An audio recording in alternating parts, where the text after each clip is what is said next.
వేదికపై ఉన్న సహచార మంత్రివర్గ సభ్యులు కొల్లు పార్థసారథి గారు,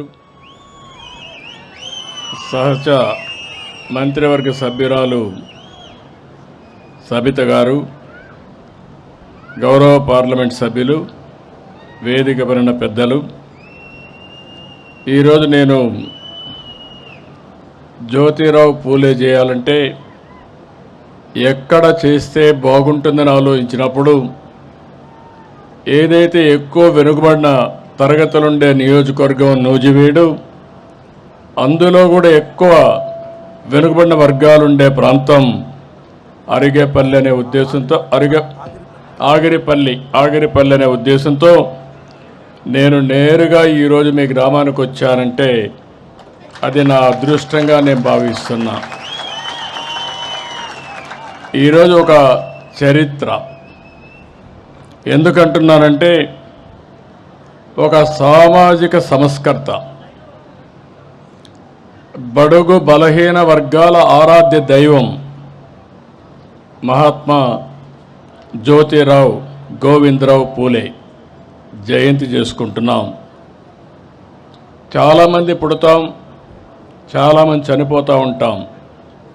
చనిపోయిన తర్వాత చాలామందిని మర్చిపోతాం. శాశ్వతంగా చరిత్రలో కొంతమందే మిగిలిపోతారు. ఈరోజు చూస్తే ఏప్రిల్ 11, 1827వ తారీఖున మహారాష్ట్రలో పూణేలో జన్మించినటువంటి పూలే గారు 2 ఏళ్లలో 200 సంవత్సరాలు జయంతి జరుపుకుంటాం.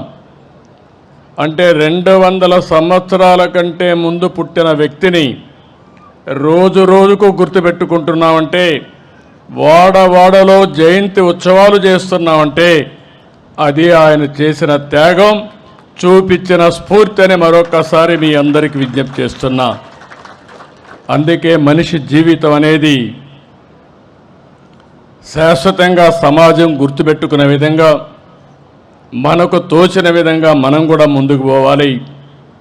అలాంటి స్ఫూర్తి ప్రదాత పూలే గారని చెప్పి కూడా నేను మీకు తెలియజేస్తున్నా. ఆయన కూడా ఒక పేద కుటుంబంలోనే పుట్టాడు. సమాజ సేవతో అనునిత్యం ఆయన చేసిన పనులన్నీ కూడా మనం చూస్తే ఒక మహానుభావుడిగా మిగిలిపోయారు. అదే మరిగా పేదలు, బడుగు బలహీన వర్గాలు, దళితుల హక్కుల కోసం పోరాడిన నేత పూలే గారు. ఈరోజే మనం చూస్తున్నాం, చాలామంది పేదవాళ్ళుగా ఉన్నారు. ఇప్పటికి కూడా వాళ్ళు గుర్తించి మనుషులు లేని సమస్యలో ఆడబిడ్డలు మిమ్మల్ని చదువుకోవడంలో ఇప్పుడు కూడా వెనకబడ్డున్నారు. మన రాష్ట్రంలో అయితే మొట్టమొదటిసారి మహిళలు చదువుకోవాలని ఆలోచించి మహిళా యూనివర్సిటీ పెట్టిన వ్యక్తి నందమూరి తారక రామారావు గారు. అలాంటిది శ్రీ విద్యకు మద్దతు లేని రోజుల్లో 1848లో తొలి మహిళా స్కూల్ పెట్టాడు. ఆ రోజుల్లో భార్యను చదివించి దేశంలోనే తొలి మహిళా అధ్యాపకురాలుగా చేసిన వ్యక్తి పూలే గారని చెప్పి కూడా నేను మీకు తెలియజేస్తున్నా. ఇప్పుడు కూడా మనకు ఆవిడ ఎప్పుడు ఆదర్శం. సావిత్రిబాయి పూలే గారు తొలి మహిళా అధ్యాపకురాలు. ఇంకో పక్క కుల వ్యవస్థ ఇప్పటికి కూడా మనం అనుభవిస్తున్నాం. వివక్షత ఉంది. అందుకనే ఈరోజు ఎస్సీ ఎస్టీ అట్రాసిటీ యాక్ట్ వచ్చింది. రేపు ఎల్లుండో వెనుకబడిన వర్గాలను అవమానం చేయకుండా బీసీ ప్రొటెక్షన్ యాక్ట్ కూడా తీసుకొచ్చే బాధ్యత ఈ ప్రభుత్వం తీసుకుంటాం. అలాంటిది నేను ముఖ్యమంత్రి అయిన తర్వాత సమైక్య ఆంధ్రప్రదేశ్లోని జస్టిస్ పున్నయ్య కమిషన్ వేసి ఈ యొక్క ఎస్సీ ఎస్టీలని అంటరాని వారుగా చూడకూడదని, అది నేరమని ఒక చట్టం తీసుకొచ్చామని చెప్పి కూడా నేను మీకు తెలియజేస్తున్నాను. ఇంకో పక్క జ్యోతిరావు పూలే గారు ఒక ఆదర్శం.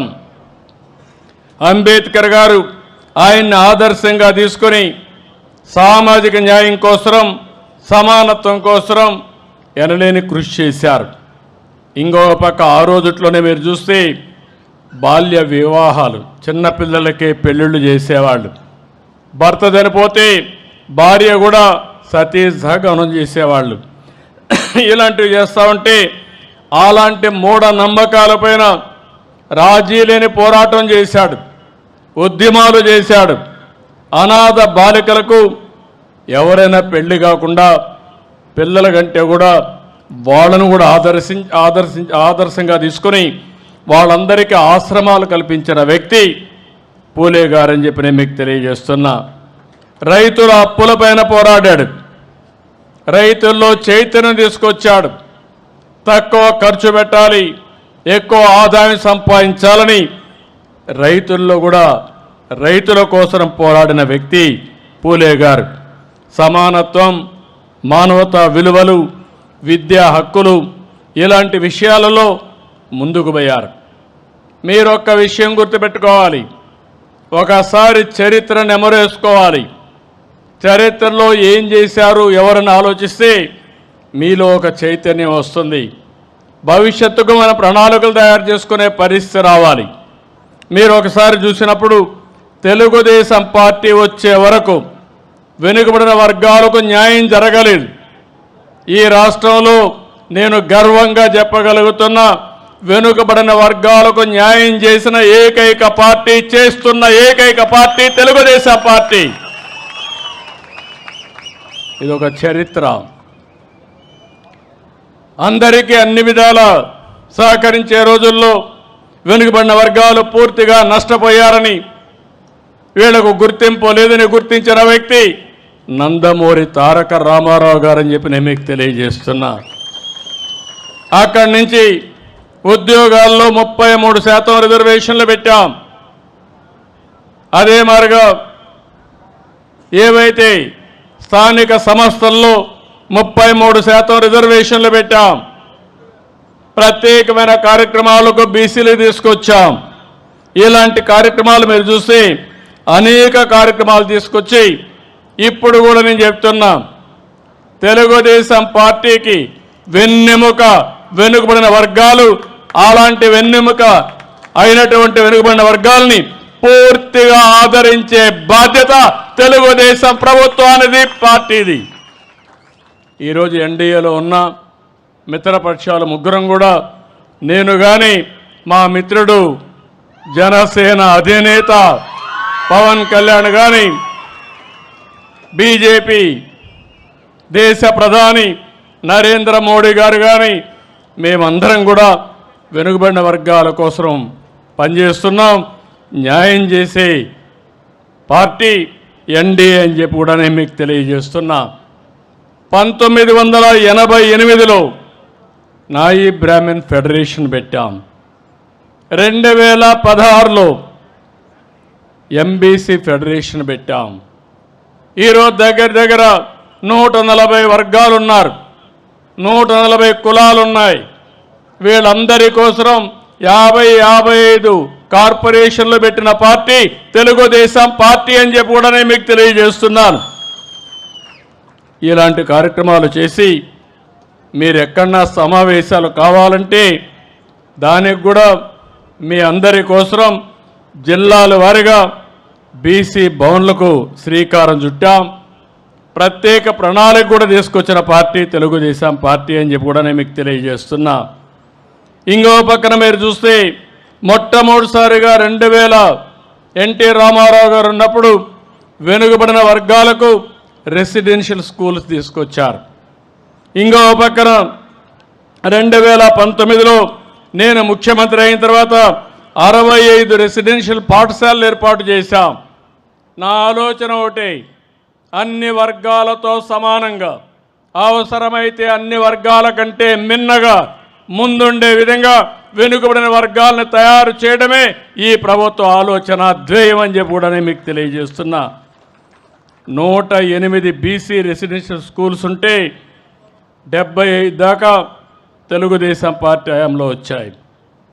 మత్స్యకారు కుటుంబాలకి దగ్గర ఒక 9 రెసిడెన్షియల్ స్కూల్స్ పెట్టాం.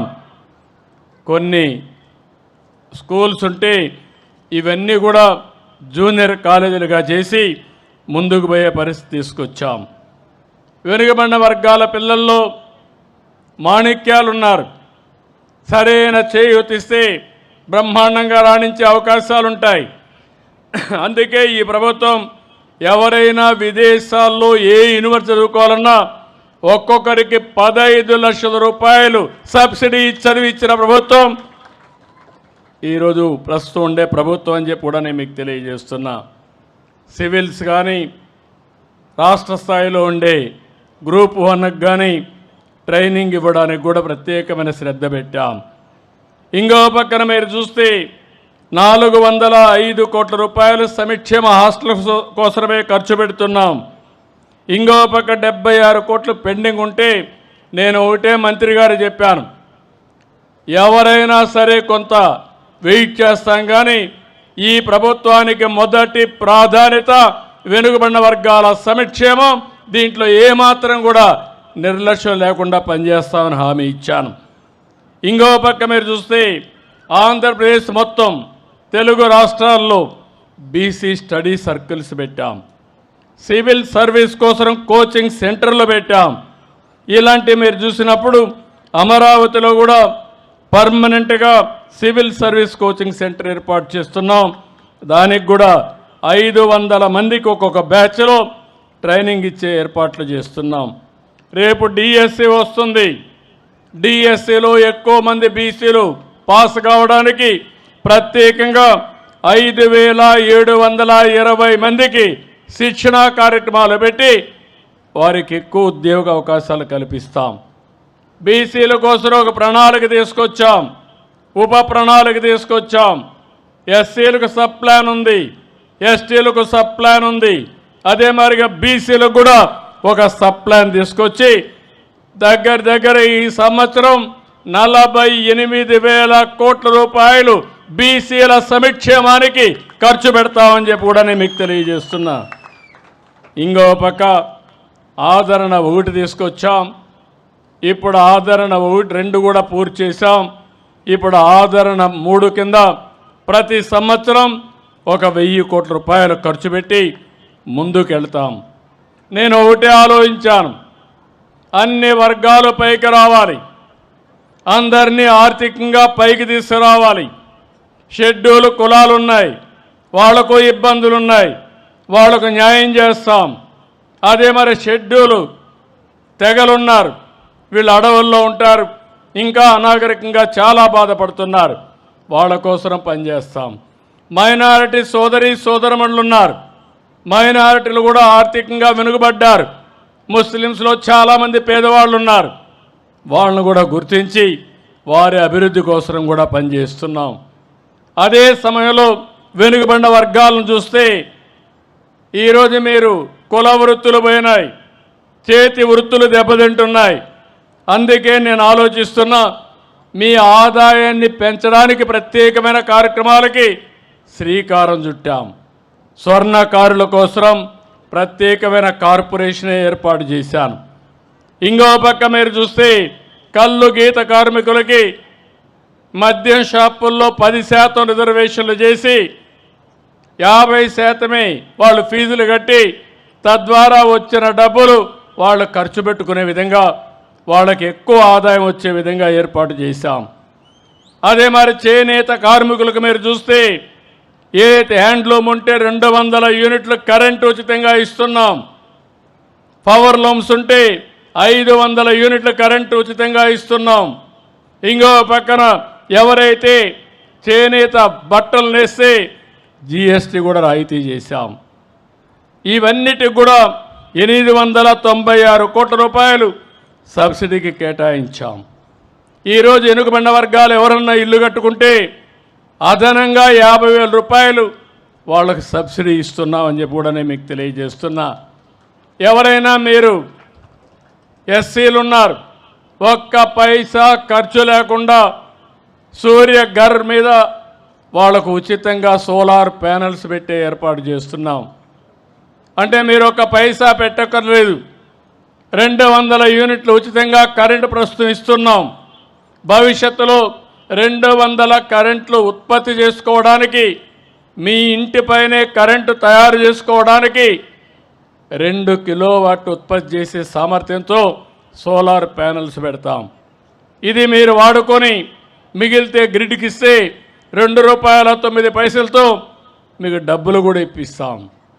ఒకవేళ పగటిపూట కరెంటు ఉత్పత్తి చేసి రాత్రిలో మళ్ళీ కరెంటు కావాలంటే గ్రిడ్కి ఇచ్చి మళ్ళా రాత్రి తీసుకునే అవకాశం ఉంటుంది. బీసీలకైతే 2 కిలోవాట్లు అయితే 60,000, అదనంగా ₹20,000 సబ్సిడీ. 3 కిలోవాట్లు అయితే ₹98,000 సబ్సిడీతో వాళ్ళని ఆదుకునే బాధ్యత ఈ ప్రభుత్వం తీసుకున్న. వాళ్ళు కూడా ముందుకొచ్చి ఇంటిపైనే కరెంటు ఉత్పత్తి చేసుకోవాల్సిందిగా కోరుతున్నా. ఇలాంటి కార్యక్రమాల వల్ల మీకు వెసులుబాటు వస్తుంది. ఎవరైతే నాయి బ్రాహ్మణులు దేవాలయాల్లో పనిచేస్తారో ₹15,000 ఇంత మునుపు ఆందోళన వస్తే దాన్ని 25,000 చేసామని చెప్పి కూడా నేను మీకు తెలియజేస్తున్నా. అన్ని కార్పొరేషన్లు వేస్తున్నాం, రాజకీయాల్లో ప్రాధాన్యత ఇస్తున్నాం. ఇంకో పక్క మీరు చూస్తే 34% స్థానిక సంస్థల్లో రిజర్వేషన్లు పెట్టాం. వీళ్ళు వచ్చిన తర్వాత 16% తగ్గించారు. మళ్ళీ నేను ప్రయత్నం చేస్తున్నాను. మళ్ళీ 26 నుంచి 34% చేయడానికి అన్ని విధాల ప్రయత్నం చేస్తున్నామని చెప్పి కూడా నేను మీకు తెలియజేస్తున్నా. నామినేటెడ్ పోస్టులు ఉన్నాయి, కార్పొరేషన్లు ఉన్నాయి. అన్నిట్లో కూడా వెనుకబడిన వర్గాలకి న్యాయం చేయడం కోసం 33% పెట్టామని చెప్పి కూడా నేను మీకు తెలియజేస్తున్నాను. ఇలాంటివన్నీ చేసి ఈరోజు బీసీ రక్షణ చట్టం కూడా సబ్ కమిటీ వేసాం. తొందరలోనే రిపోర్ట్ వస్తుంది. ఆ రిపోర్ట్ను ఆధారంగా చేసుకుని వారికి కూడా న్యాయం చేయడం కోసం ముందుకు పోతాం. నేను ఒకే ఒక విషయం చెప్తున్నాను మీ అందరికీ. ఎప్పుడూ లేనటువంటి సుపరిపాలనకు నాంది పలికాం. మీరు గుర్తుపెట్టుకోవాలి. నేను ఎన్నికల కంటే ముందు ఒక మాట చెప్పాను. రాష్ట్రం నష్టపోయింది, ఈ రాష్ట్రంలో అరాచక పాలన జరుగుతూ ఉంది, ఇది కొనసాగితే మన మనుగడకే ప్రమాదం వస్తుందని ఎన్నికల ముందు చెప్పాను. మీరు నమ్మారు. నమ్మడమే కాదు, 93% మేము పెట్టిన అభ్యర్థులు గెలిపించారు. పార్థసారథి గారు ఒకప్పుడు పెనమలూరులో ఉంటే కాదు నూజివేడుకు పోమంటే ఆయన ఇక్కడ భయపడ్డాడు. భయపడితే నేను అన్నా, పార్థసారథి గారు మీరు నిలబడండి, నూజివేడ ప్రజల మనసులు నాకు తెలుసు, బ్రహ్మాండమైన మెజార్టీతో మిమ్మల్ని గెలిపిస్తారని ఆ రోజే చెప్పాను. అదే మాట నిలబెట్టుకున్నారు. ఇప్పుడు పార్థసారథిని కూడా మీ ముందర అభినందిస్తున్నా. బాగా యాక్టివ్గా పనిచేస్తున్నాడు, మీలో ఒక్కడిగా కలిసి పనిచేస్తున్నాడు. దానికి అభినందనలు. ఇది చాలదు, ఇంకా నియోజకవర్గం వెనుకబడి ఉంది. మెట్ట ప్రాంతం అన్ని జిల్లాలో కూడా వెనుకబడి ఉంది. అన్ని విధాల అభివృద్ధి చేసే వరకు ప్రత్యేకమైన శ్రద్ధ పార్థసారథి గారు పెట్టాలి. ఆయనకు పూర్తిగా నేను అండగా ఉంటానని మీ అందరికీ హామీ ఇస్తున్నా. ఈరోజు మీరు ఒక్కసారి చూస్తే నేను అనేక సార్లు మీకు ఒక మాట చెప్పాను. ఎప్పుడు కూడా సంపద సృష్టించాలి, అభివృద్ధి కార్యక్రమాలు చేయాలి, ఆదాయాన్ని పెంచాలి, మన పిల్లలకు ఉద్యోగ అవకాశాలు కల్పించాలి. మళ్ళీ ఆదాయాన్ని పెంచితే ప్రభుత్వానికి ఆదాయం పెరుగుతుంది.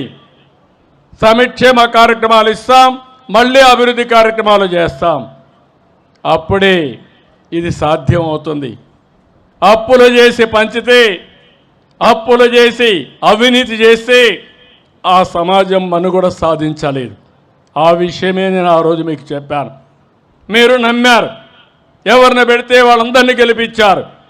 నేను రాజకీయాల్లో 47 సంవత్సరాల నుంచి ఉన్నాను కానీ తెలుగుదేశం పార్టీ 42 సంవత్సరాల ఎన్నికలు చూశాను కానీ మొన్న చూసిన ఎన్నిక చరిత్రలో ఎప్పుడూ జరగని విజయాన్ని మీరు ఇచ్చారు. ఇది మేము ఎప్పుడూ మర్చిపోలేము. ఒకసారి అయితే అన్నీ చేయాలనే ఆశ ఉంది, కానీ గల్లా పెట్టి చూస్తే ఖాళీ అయిపోయింది. అప్పులు తేవాలంటే ఇచ్చేవాళ్ళు కూడా రావడం లేదు. కొన్ని నిబంధనలు ఉంటాయి. మీరు కూడా ఒకసారి ఆలోచించండి. మీ ఊర్లో ఎవరైనా డబ్బులు కావాలంటే పరపతి ఉంటే డబ్బులు తిరిగి ఇస్తాడని నమ్మకం ఉంటే అప్పిస్తారు, లేకుంటే ఇస్తారమ్మా? మీకు ఇవ్వరు కదా. నా పరిస్థితి కూడా అదే. నా మీద నమ్మకం ఉంది, మళ్ళీ దీన్ని సరిపెడతాడని విశ్వాసం ఉంది. మీరు కూడా అదే ఆలోచించారు. ఒక మాటలో చెప్పాలంటే ముఖ్యమంత్రి పదవి నాకు కొత్త కాదు, 4వసారి ముఖ్యమంత్రి. సమైక్య ఆంధ్రప్రదేశ్లో అందరికంటే ఎక్కువసార్లు ముఖ్యమంత్రిగా ఉన్నాను. ఆ రోజు నేను చేసిన పనులు చరిత్రలో శాశ్వతంగా మిగిలిపోతాయి. ఈరోజు హైదరాబాద్ పోయి చూస్తే ఎక్కడ అడుగు పెట్టినా నేను కనపడస్తాను. ఎందుకంటే దానికి కారణం చేసిన పని. పూలే గారు ఎప్పుడో ప్రజల కోసం పనిచేశాడు. 200 సంవత్సరాల తర్వాత ఆయన గొప్పతనాన్ని మనం చెప్పుకుంటున్నాం. నేను కూడా అదే కోరిక ఉన్నా. నాకే ఆశలు కానీ ఆలోచనలు కానీ లేవు. మీ ప్రేమ కావాలి. మీరు గుర్తుపెట్టుకుంటే అదే చాలనుకొని మీకోసం రాత్రింబగళ్ళు పనిచేస్తున్నాను తప్ప ఇంకోటి కాదు. ఈరోజు అందుకనే మీరు చూస్తే దేశంలో ఎక్కడా ఇవ్వని విధంగా సంక్షేమ కార్యక్రమాలకు నాంది పలికాను. నేను సూపర్ 6 చెప్పాను. అన్నిటికీ ఒక్కొక్కటే ఇచ్చుకుంటూ ముందుకు పోతున్నాం. నేను అడుగుతున్నా మిమ్మల్ని అందరినీ, దేశంలో ఎక్కడా ఇవ్వని విధంగా పింఛన్లు 64 లక్షల మందికి 33,000 కోట్ల రూపాయలు పేదవాళ్ళకి ఇచ్చే ఏకైక ప్రభుత్వం ఈ ప్రభుత్వం. 4,000 మన తర్వాత ఇచ్చేది తెలంగాణలో 2,600 లేకుంటే 2,006 రూపాయలు. అట్లా 4,000 ఇస్తున్నాం. 6,000 దివ్యాంగులకు ఇస్తున్నాం. కిడ్నీ పేషెంట్లు ఉంటే 10,000 ఇస్తున్నాం. మంచానికే పరిమితం అయితే మానవతా దృక్పథంతో 15,000 ఇస్తున్నాం. నేను ఒకటే ఆలోచించా, కష్టాల్లో ఉండేవాళ్ళని ఆదుకోవడం బాధ్యతగా నేను ఆలోచించా. నేను ఎన్నోసార్లు మీకు ఒక మాట చెప్పాను, మీ ఇంటికి ఒక పెద్ద దిక్కుగా ఉంటా, పెద్ద కొడుకుగా ఉంటానని చెప్పి మాట నిలబెట్టుకుంటున్నాను. అదే సమయంలో అన్నా క్యాంటీన్లు పెట్టాం. ఎవరికైనా ఆకలి అయితే అన్నా క్యాంటీన్ పోయి భోంచేసే పరిస్థితి వస్తుంది. తొందరలో మీ గ్రామంలో కూడా అన్నా క్యాంటీన్ తప్పకుండా వస్తుంది.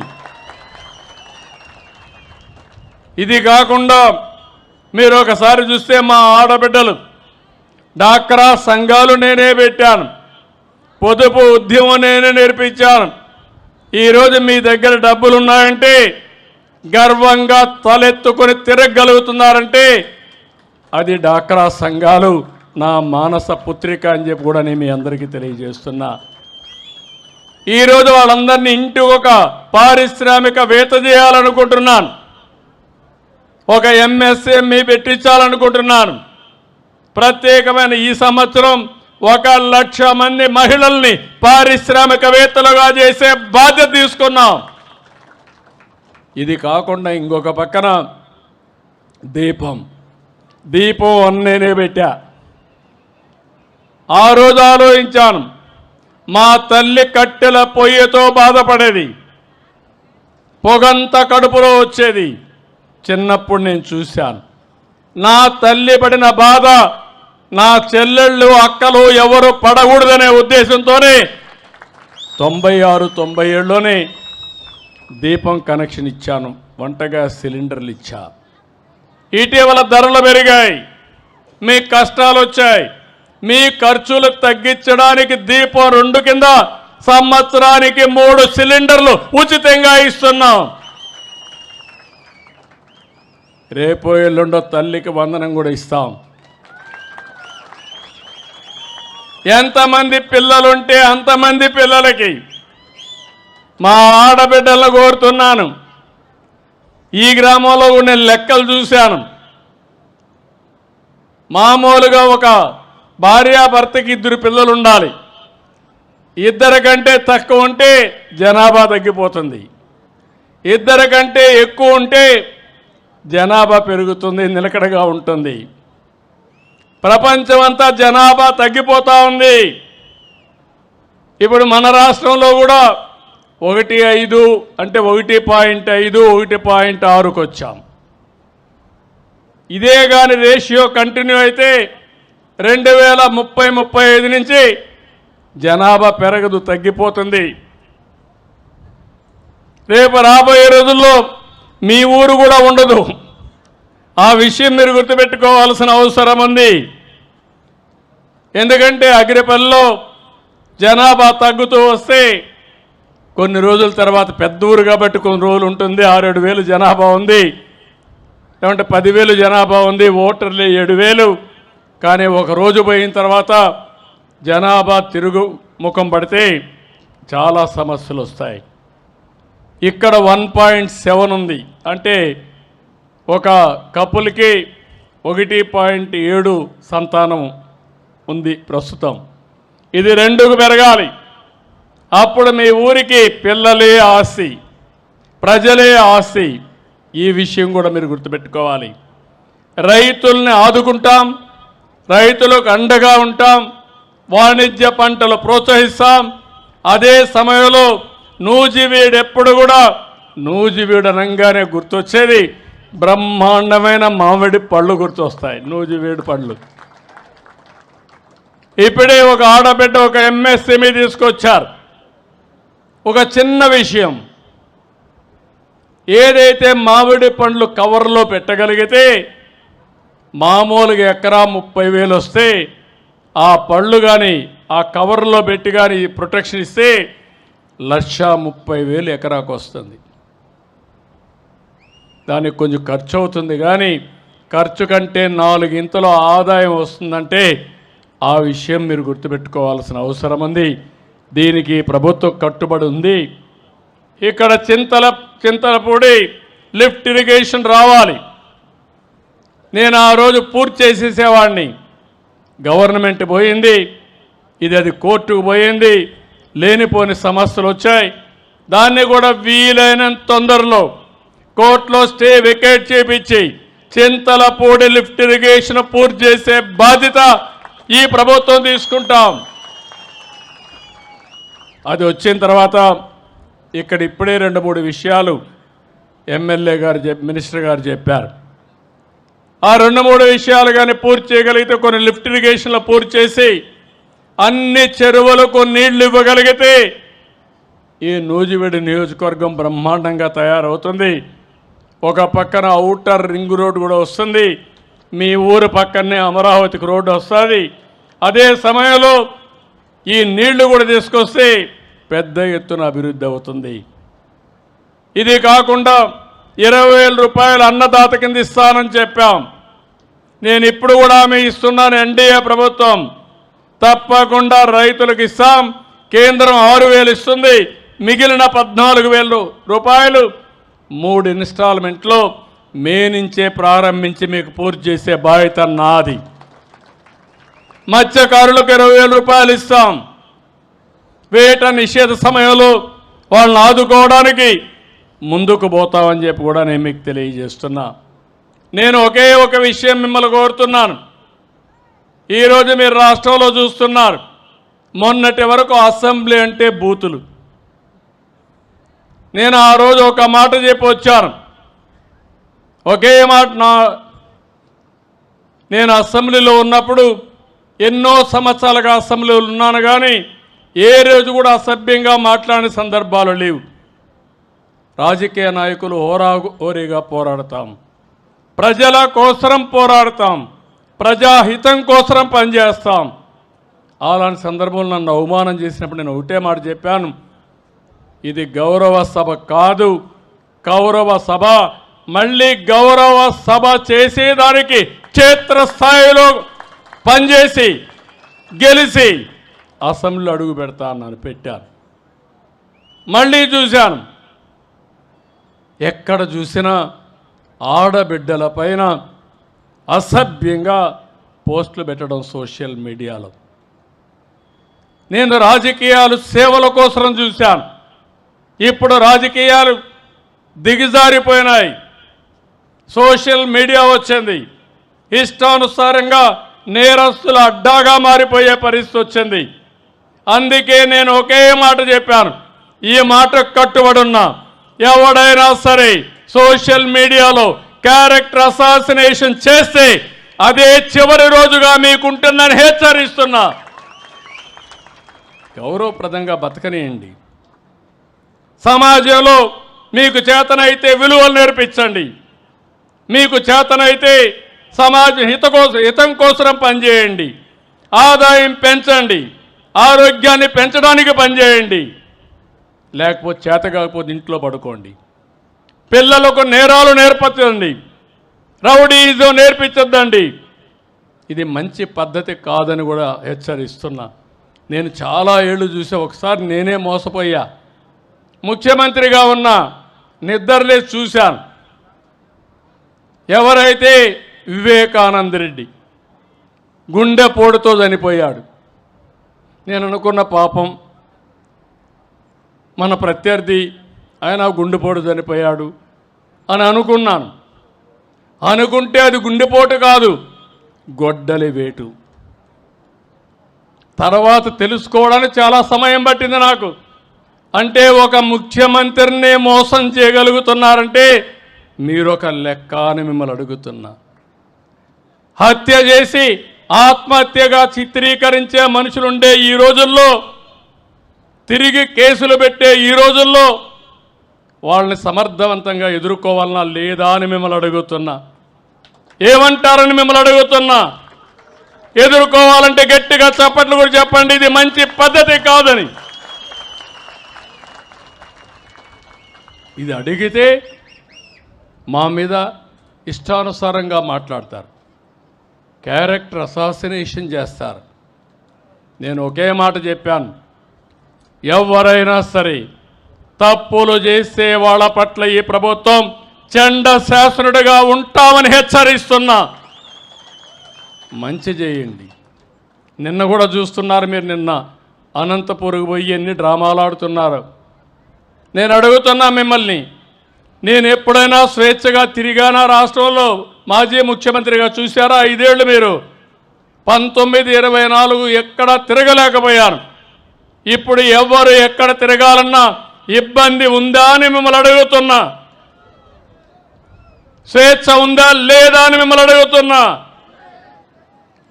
స్వేచ్ఛ ఇస్తే రౌడీజం చేస్తామంటే, నేరాలు చేస్తామంటే అలాంటప్పుడు గట్టిగా ఉండాలనా లేదా అని మిమ్మల్ని అడుగుతున్నా.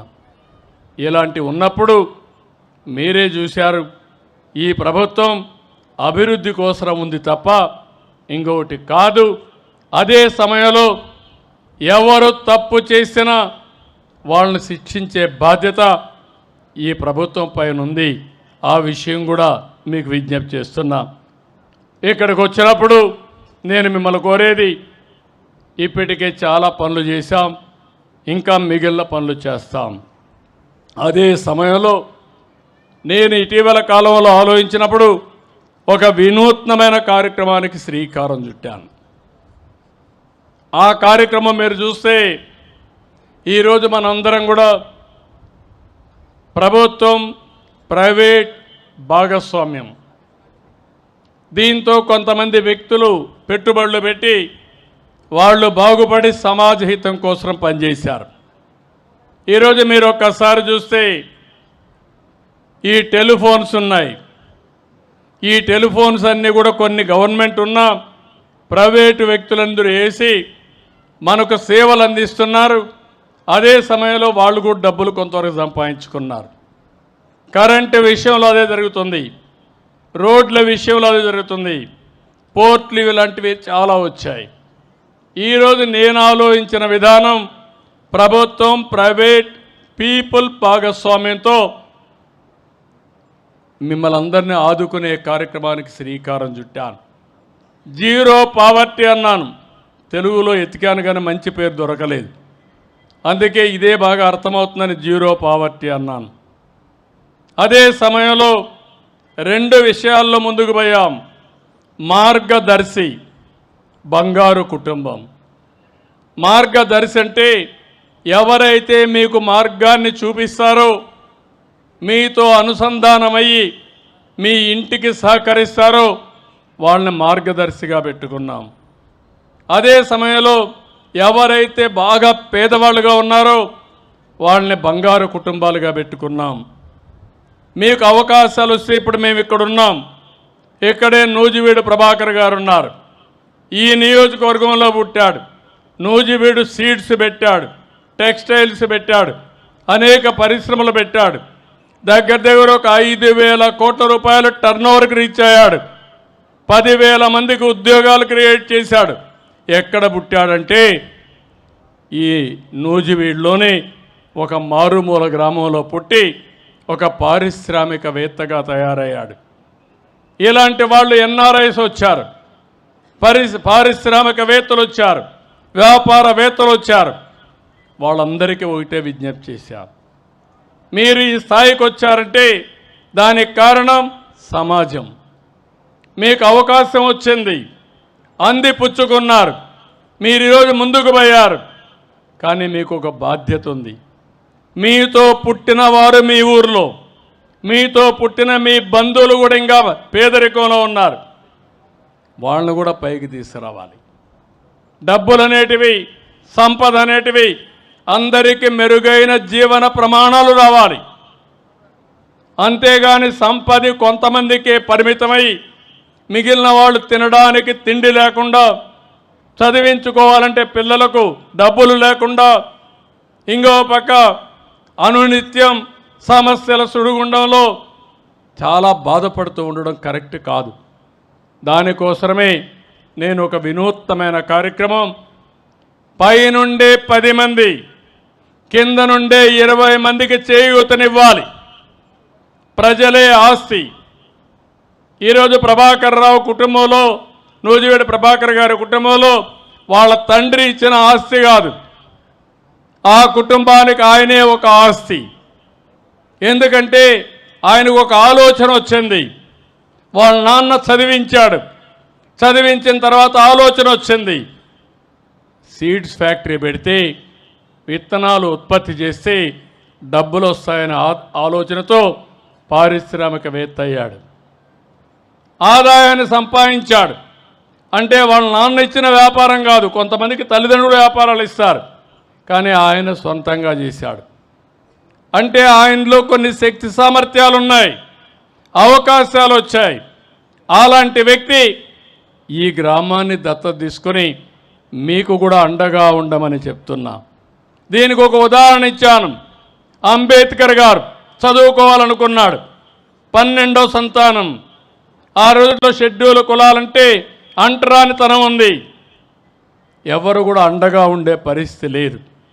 అప్పుడు ఆలోచిస్తే బరోడా మహారాజు ఆ రోజు బాంబేలో చదువుకోవాలంటే నెలకు 12 రూపాయలు ఇచ్చాడు. ఆ 12 రూపాయలు చదువుకున్నాడు. లండన్కు పోవాలంటే నెలకు $11 ఆ రోజు డబ్బులు ఇచ్చాడు. దాంతో ఆయన మనం చూస్తే రాజ్యాంగాన్ని రాసే ఒక పెద్ద వ్యక్తిగా తయారయ్యాడు, గొప్ప మేధావిగా తయారయ్యాడు. ఒకవేళ ఆ రోజు బరోడా మహారాజు గారిని సహకరించకపోతే అయ్యుండొచ్చు, అవ్వకుండా ఉండొచ్చు. ఈరోజు అబ్దుల్ కలాం ఉన్నాడు. అబ్దుల్ కలాం ఈ దేశంలో ఒక అత్యున్నతమైనటువంటి రాష్ట్రపతి. ఆయన ఎంపికలో కూడా నేను కూడా భాగస్వామ్యమయ్యా. అది నా పూర్వ జన్మ సుకృతంగా నేను భావిస్తున్న ఒక మంచి వ్యక్తిని ఎంపిక చేసిన దానికి. అలాంటి వ్యక్తికి అయ్యంగార్ ఎక్కడైతే ఆయన ఉండే రామేశ్వరంలో అండగా నిలబడ్డాడు.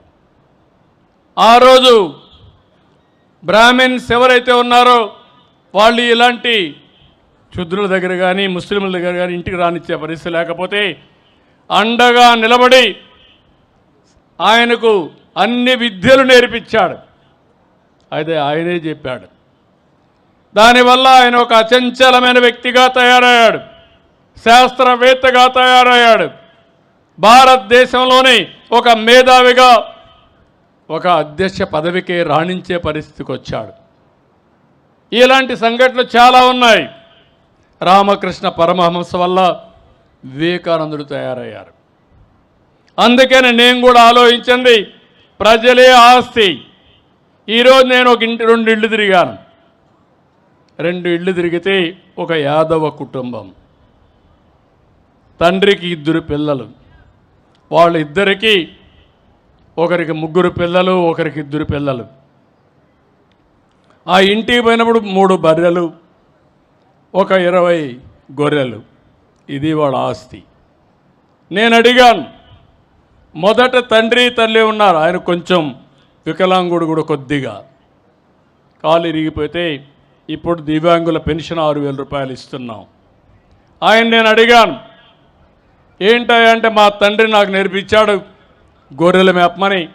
నేను గొర్రెలు మేపుతున్నా, ఇప్పుడు 3 ఆవులు పట్టుకున్నా, దానికి గడ్డ వేస్తే కొన్ని పాలు వస్తాయి. మా వృత్తి పాలు, గొర్రెలు మేపుకోవడం. నేను ఆయన కొడుకున్నాడు, కొడుకుని నువ్వేం చేసావని అడిగాను. కొడుకు కూడా గొర్రెలు మేపుకుంటున్నాడు. ఇప్పుడు గొర్రెలు మేపితే ఏమవుతుంది, ఆ 20 గొర్రెల్ని తీసుకొని ఊరు తిరగాలి, అక్కడే మంద పెట్టాలి.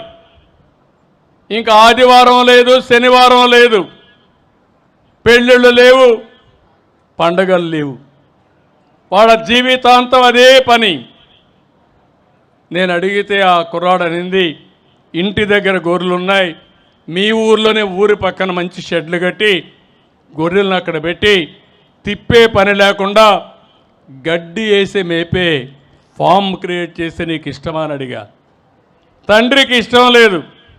కుర్రవాడు అన్నాడు, ఇది మంచి పద్ధతి సార్, నాకు ఇష్టమే అన్నాడు. నేను ఆయన పిల్లలున్నారు, 2 కూతుర్లు, 2 అడిగాను. ఒకరు డాక్టర్ కావాలని, ఇంకొకరు ముఖ్యమంత్రి కావాలని. ఎందుకంటే నేను వచ్చాను కాబట్టి నన్ను చూసి నేను కూడా మీ మారికి కావాలని ఆ పాప చెప్పే పరిస్థితి వచ్చింది. అంటే పిల్లల్లో ఆలోచనలు మారాయి, కోరికలు ఉన్నాయి. ఆ కోరికలు తీర్చే సత్తా తల్లిదండ్రులకు లేదు. అవునా కాదా అని మిమ్మల్ని అడుగుతున్నా. మీ పిల్లల్ని బాగా చదివిస్తే మట్టిలో మాణిక్యాలు, దానివల్ల మీ కుటుంబాలు బాగుపడతాయి, దేశం రాష్ట్రం బాగుపడుతుంది. నేను అందుకే ఈరోజు ఈ కార్యక్రమం తీసుకొచ్చాను. ఈరోజు నేను ఇక్కడుండే మార్గదర్శుల్ని మీకు అప్పచెప్తున్నాను. ఈ ఊర్లో 206 కుటుంబాలు అత్యంత వెనుకబడిన కుటుంబాలు. ఇది కూడా ఇంకొక విషయం కూడా మిమ్మల్ని కోరుతున్నా, ఎవరైనా మీలో మేము కూడా బాగుపడాలంటే మీరు స్వచ్ఛందంగా ముందుకు వస్తే మిమ్మల్ని కూడా ఈ కార్యక్రమంలో భాగస్వాములు చేసుకుంటాం. జీరో పావర్టీ P4 కింద పెట్టి మీకు కూడా సహకరించే బాధ్యత తీసుకుంటాం. ఒకవేళ నేను ఎంపిక చేసిన వాళ్ళు మాకు ఇష్టం లేదంటే అది మీ ఇష్టం. నేను ఒకటే కోరుతున్నా, గుర్రాన్ని తొట్టి దగ్గర తీసుకుపోయి నీళ్లు తాగిపిస్తాం, తాకపోతే ఏం చేయగలుగుతాం? బలవంతం చేయలేం. నేను ప్రభుత్వం ఇచ్చే అన్ని కార్యక్రమాలు మీకు ఇస్తాను, అది కూడా చెప్తున్నాను. నేను ఒక పక్కన మీరు ఒకసారి గుర్తుపెట్టుకోవాల్సింది, భవిష్యత్తులో నేను ఒక వినూత్నమైన కార్యక్రమాలకు శ్రీకారం చుట్టాను. ఆ కార్యక్రమాలు మీరు చూసినప్పుడు ప్రతి ఒక్క ఇంటికి, గ్రామాలైతే 3 సెంట్లు ఇంటి జాగా ఇస్తాను. ఎవ్వరు ఎక్కడ కూడా ఇగ్నోర్ కాకుండా 5 సంవత్సరాల తర్వాత ప్రతి ఒక్కరి ఇంటికి ఇంటి జాగా ఇచ్చి ఇండ్లు కట్టించిన తర్వాతనే మళ్ళీ మీ ఎలక్షన్లో ఓటు కోసం మీ దగ్గరికి వస్తాం. దీంట్లో మీకు ఎవ్వరికి అనుమానం అవసరం లేదు. ఇల్లు కట్టే కార్యక్రమం పెద్ద ఎత్తున చేస్తాం, అందరికీ ఇళ్ళు కట్టిస్తాం. ఆ ఇండ్లు కూడా నివాసయోగ్యమైన ఇళ్ళు కడతాం. మొన్న మీరు చూశారు, ఇండ్లు కడతామని ఎక్కడో తీసుకుపోయి అనుకూలం కాని ఇంటి జాగాలు మీకు ఇచ్చే పరిస్థితికి వచ్చారు. ఈ ఊర్లో 55 మందికి ఇంటి జాగాలు లేవు, ఇండ్లు లేవు. 1728 కుటుంబాలకు ఉన్నాయి. ఈ 55 మందికి హామీ ఇస్తున్నా, కలెక్టర్కి ఆదేశాలు ఇస్తున్నా, ఎంత ల్యాండ్ కావాలనో ల్యాండ్ ఎక్విజిషన్ తీసుకుని ఇమ్మీడియట్గా ఇళ్ళు కట్టే బాధ్యత జిల్లా యంత్రాంగానికి అప్పచెప్తున్నా. 1752 ఇండ్లలో మరుగుదొడ్లున్నాయి, 31 ఇండ్లలో మరుగుదొడ్లు లేవు. దీనికి 6 నెలలు టైం. మళ్ళీ మరుగుదొడ్డి లేదంటే ఇక్కడే చాలా బాగా చెప్పాడు మనాడు ఉపన్యాసం మా గ్రామ సెక్రటరీ. ఈ 31 మందికి వ్యక్తిగత మరుగుదొడ్లు కట్టే బాధ్యత అప్పచెప్తున్నా. అదే మాదిరిగా 1753 మందికి ఇంటింటికి నీళ్లున్నాయి, ఒక 30 మందికి లేవు. ఆ 30 మందికి నీళ్ళు ఇచ్చే బాధ్యత అప్పచెప్తున్నా. 1783 మందికి అందరికీ కరెంట్ ఉంది. వాళ్ళందరినీ కోరుతున్నా, సోలార్ పెట్టుకోండి, ఖర్చులు తగ్గిపోతాయి. దానికి అందరికీ 3 కిలోవాట్లు 75,000 రూపాయలు సబ్సిడీ ఇస్తాం. ఎస్సీలు ఎస్టీలకి 100% సబ్సిడీలు ఇచ్చి మిమ్మల్ని ఆదుకుంటాం. బీసీలకు అదనంగా 20,000 ఇస్తాం. దీనివల్ల కరెంటు ఛార్జీలు కట్టే పని ఉండదు. మీ ఇంట్లో మీరే కరెంటు ఉత్పత్తి చేసుకునే అవకాశం ఉంటుంది. మీ మోటార్ సైకిల్కి కూడా మీరు ఛార్జ్ చేసుకోవచ్చు. మీ కారు ఉంటే కారుకు కూడా ఛార్జ్ చేసుకోవచ్చు. మీరు ఎక్కడికి పోవాలన్నా మీ ఖర్చు తగ్గే పరిస్థితి వస్తుంది. ఇంకో పక్కన ఇప్పటి వరకు ఒక ఇంటికి మాత్రం ఉంది, 327 మంది ఎస్సీలు ఉన్నారు, వాళ్ళకు కూడా ఇవ్వాలి. ఎలిజిబిలిటీ వాళ్ళందరికీ ఇస్తాం. 1783 మందికి గ్యాస్ ఇచ్చాం, అందరికీ ఉన్నాయి. ఇందులో ఎలిజిబుల్ ఉండే అందరికీ ఉచితంగా 3 గ్యాస్ సిలిండర్లు ఇస్తాం. 267 ఇండ్లకు మాత్రం ఇంటర్నెట్ ఉంది. 1516 ఇండ్లకు ఇంటర్నెట్ లేదు, అందరికీ ఫోన్లు ఉన్నాయి. నేనే ఫోన్లు తీసుకొస్తే ఆ రోజు ఎగతాళి చేశారు, కానీ ఇప్పుడు ఫోన్లు లేకపోతే నేను అడిగాను, ఏ ఇంటికైతే వెళ్ళానో గొర్రెలు మెప్పుకుంటున్నావు, నువ్వు సెల్ ఫోన్ వాడతావా అని అడిగాను. బ్రహ్మాండంగా వాడతాను సార్ అన్నాడు. సెల్ఫీ తీస్తావా అన్నాడు. బ్రహ్మాండంగా తీస్తాను సార్ అన్నాడు. అంటే 10వ తరగతి చదువుకున్నావు, ఇంకెందుకు నువ్వు చదువుకోవడం లేదని అడిగా. అవసరమైతే గొర్రెల మేపుతూనే చదువుకోవచ్చు. మీలో కూడా ఇక్కడ ఆడబిడ్డలు ఉన్నారు. ఆ ఇంట్లో 2 ఆడబిడ్డలను చూశాను, 2 కూడా యంగ్స్టర్స్, 10వ తరగతి వరకే చదువుకున్నారు. ఎందుకు ఇంటర్మీడియట్ రాయకూడదు? మీరు మీ జీవితాల్లో ఉపయోగపడే పరీక్షల్లో ఎందుకు మీరు డిగ్రీలు తీసుకోకూడదు? ఇంట్లో కూర్చొని కూడా చదువుకునే అవకాశాలు ఉన్నాయి. ఇంట్లో కూర్చొని కూడా డబ్బులు సంపాదించే అవకాశాలు ఉన్నాయి. ఈరోజు వర్క్ ఫ్రమ్ హోమ్ వస్తూ ఉంది. మీ ఇంట్లో కూర్చొని నాలెడ్జ్ ఎకానమీలో ఎక్కడికి కావాలన్నా అక్కడికి మీరు పనిచేసే పరిస్థితి వస్తుంది. తద్వారా ఆడబిడ్డలు ఇంటి పనులు చూసుకుంటూనే రోజుకు 4-5 గంటలు పనిచేస్తే ఒక 40-50 వేలు సంపాదిస్తారు. దానివల్ల మీ కుటుంబం బాగుపడుతుంది. ఇలాంటి వినూత్నమైన ఆలోచనలతోనే ముందుకు వస్తున్నా. ఈ ఊర్లో సీసీ రోడ్లు ఉన్నాయి. 4 కిలోమీటర్లు 84.8 కిలోమీటర్లు వేశారు. ఇంకా 12 కిలోమీటర్లు వేయాలనుకుంటున్నారు. నేను ఒకటే ఆదేశాలు ఇస్తున్నా, ఈ సంవత్సరం మినిమం 4 కిలోమీటర్లు వేస్తాం. 3 సంవత్సరాల్లో 12 కిలోమీటర్లు సిమెంట్ రోడ్లు వేసే బాధ్యత ఈ ప్రభుత్వం తీసుకుంటామని హామీ ఇస్తున్నా. అండర్ గ్రౌండ్ డ్రైనేజ్ అయితే 1 కిలోమీటర్ ఉంది, ఇంకా 20 కిలోమీటర్లు వేయాలి. అది కూడా 3 ఏళ్లలో పూర్తి చేయమని ఆదేశాలు ఇస్తున్నా. దానికి కావలసిన నిధులు కూడా ఇస్తాం. 356 స్ట్రీట్ లైట్స్ ఉన్నాయి, ఇంకా ఒక 150 కావాలి, అవి కూడా పెట్టేయమంటున్నారు. సాలిడ్ వేస్ట్ అయితే మొత్తం తీస్తున్నారు, చెత్తంతా తీసిపోయే కార్యక్రమం పెట్టారు. ఇంకో పక్క కమ్యూనిటీ సోక్ పిట్స్ అయితే 1 ఉన్నాయి, ఇంకొక 3 కావాలి. ఆ 3 కూడా పూర్తి చేస్తాం. అంటే మీరు గుర్తుపెట్టుకోవాల్సిన ఆలోచన, ఒక పరిశుభ్రమైన గ్రామాలు, చెత్త నుంచి కాంపోస్ట్ తయారు చేయడం, చెత్త ప్రతిరోజు కలెక్ట్ చేయడం, దీన్ని ఒక పద్ధతి ప్రకారం కాంపోస్ట్ యార్డ్కి తీసుకెళ్ళి కాంపోస్ట్గా తయారు చేయడం. ఇంకో పక్కన చెత్త నుంచి రీసైక్లింగ్ కూడా చేసే పరిస్థితి వస్తుంది, సర్క్యులర్ ఎకానమీ కింద. ఈరోజు మీరు ప్లాస్టిక్ వాడతారు. ఆ ప్లాస్టిక్ పొలాల్లో వేస్తే పశువులు తింటే పశువుల ఆరోగ్యం కూడా దెబ్బతింటుంది. దాంతో పండిన పంట మనం తింటే మన ఆరోగ్యం కూడా దెబ్బతింటుంది. అందుకనే మళ్ళీ ఇదంతా కూడా రీసైక్లింగ్ తీసుకెళ్తాం.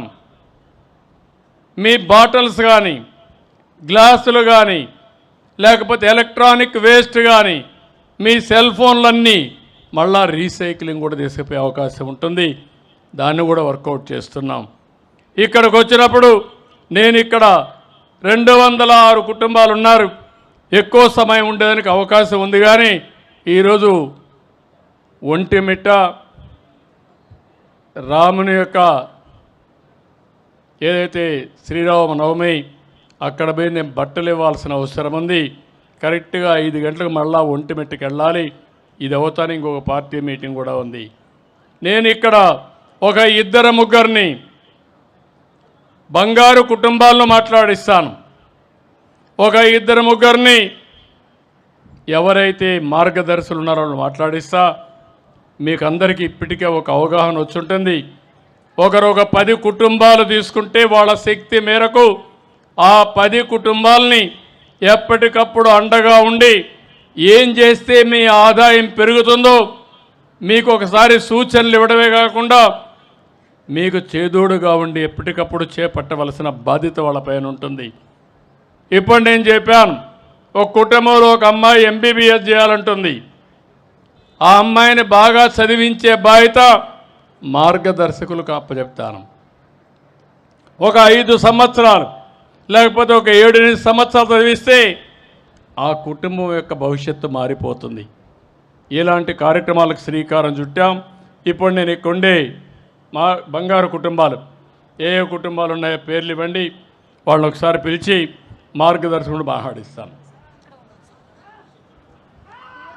రమ్మ, ముందుకు రమ్మ.